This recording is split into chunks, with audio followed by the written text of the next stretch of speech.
पुराकाल में बलि नाम से एक महापराक्रमी राजा थे। उनका जन्म असुर वंश में हुआ था और ये असुरों के ही राजा थे तथा वे बड़े न्यायनिष्ठ और दानी थे। ये महाराज प्रहवाद के पौत्र और विरोचन के पुत्र थे। कठोर तपस्या के द्वारा इन्होंने पर्याप्त यश और राज्य प्राप्त किया था। इनके राज्य में सभी प्रजाजन सुखी और संतुष्ट थे। किसी को किसी बात का कष्ट नहीं था। उन दिनों सुशासन करना तो राजा का कर्तव्य था ही, परंतु इसके अतिरिक्त राजा का कुछ और भी कर्तव्य समझा जाता था और वह था राज्य विस्तार की आकांक्षा रखना। राजकर्तव्य का यह भी एक प्रधान अंग माना जाता था। कम से कम असुरों में यह अवश्य ही प्रचलित थी। अपने अपार धन और जनबल से राजा बलि ने एक एक कर मर्त्य लोक के सब राज्यों पर अपना आधिपत्य विस्तार कर लिया था। 24 घंटों में कभी सूर्य अस्त नहीं होता था, ऐसा विस्तृत इनका राज्य था। साम्राज्याधिकार के लिए इन्हें जितना यश मिला था, उतना ही यश इन्हें अपने महान दानों के लिए भी प्राप्त हुआ था। इनकी उदारता और दानशीलता जग में प्रसिद्ध थी। परंतु प्रभुता पाई जाहि मद नाही की कहावत चरितार्थ हुए बिना नहीं रह सकती थी। अपने असीम साम्राज्य और विशाल दानों के लिए इनके मन में मद एवं अहंकार ने भी घर बना लिया। मंत्रियों और सभासदों के परामर्श ने उस अहंकार रूपी अग्नि में घी प्रदान करने का काम किया। अंत में इनकी स्वर्गराज्य को भी हड़पने का सपना देखने लगे। वह समय भी आया।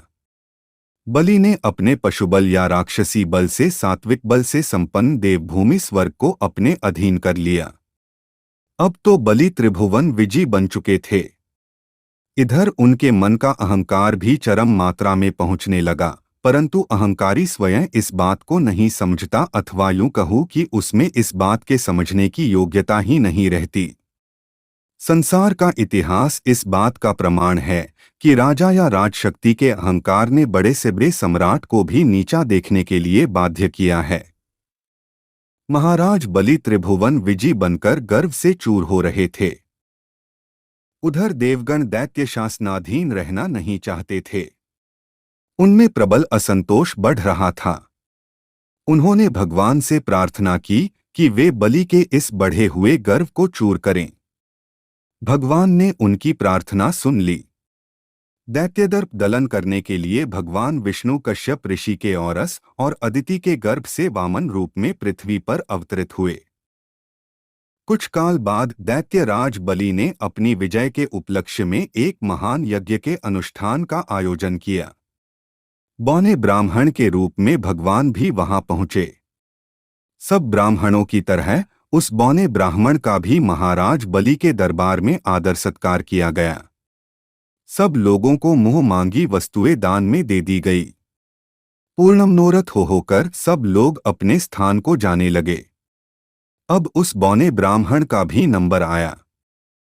महाराज बलि ने पूछा, कहिए ब्राह्मण देवता, आप क्या चाहते हैं? वामन महाराज, आप तीनों लोक के स्वामी, अधिपति और शासक हैं। आपके लिए कोई भी वस्तु असंभव नहीं है। तीनों लोक में आपके दान की बड़ाई की जाती है। आपके यश और ख्याति की बातें सुनकर मैं भी कुछ पाने की आशा से आया हूं। महाराज बलि, हाँ, यह तो मैं भी जानता हूं।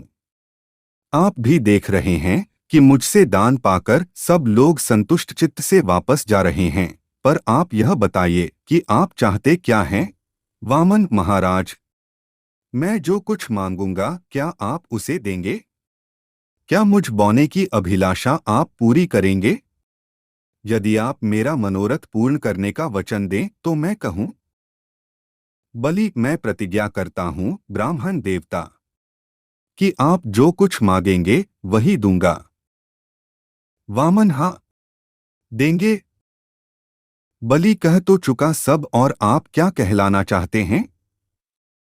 मैं एक बार जो प्रतिज्ञा कर लेता हूं उसे कभी नहीं टालता। वामन, अच्छी बात है महाराज।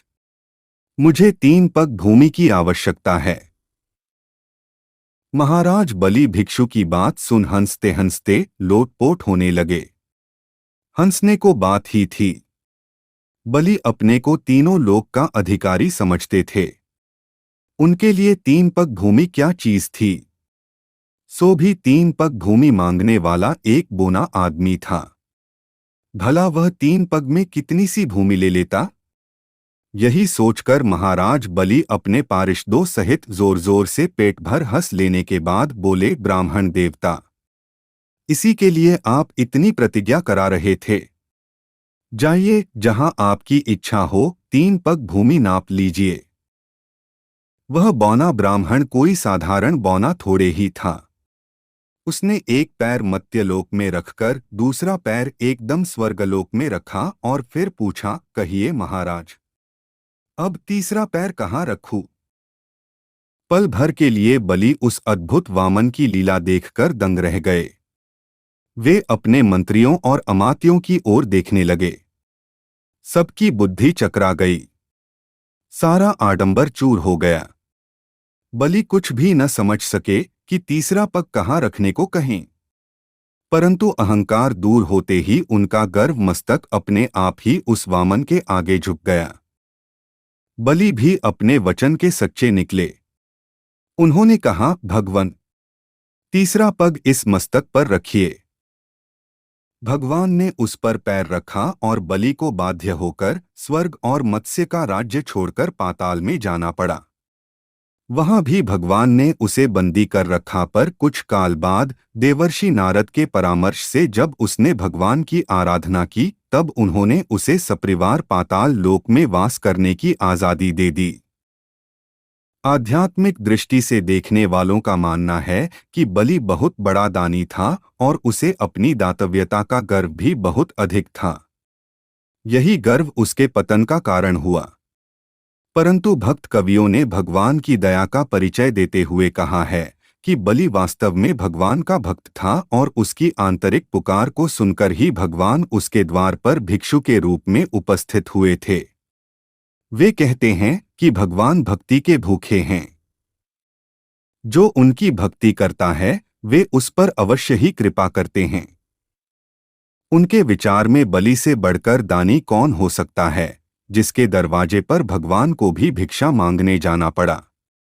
और उसकी अपेक्षा भाग्यवान ही कौन होगा, जिसने भगवान के पवित्र चरणों के पाम के लिए अपना मस्तक बिछा दिया।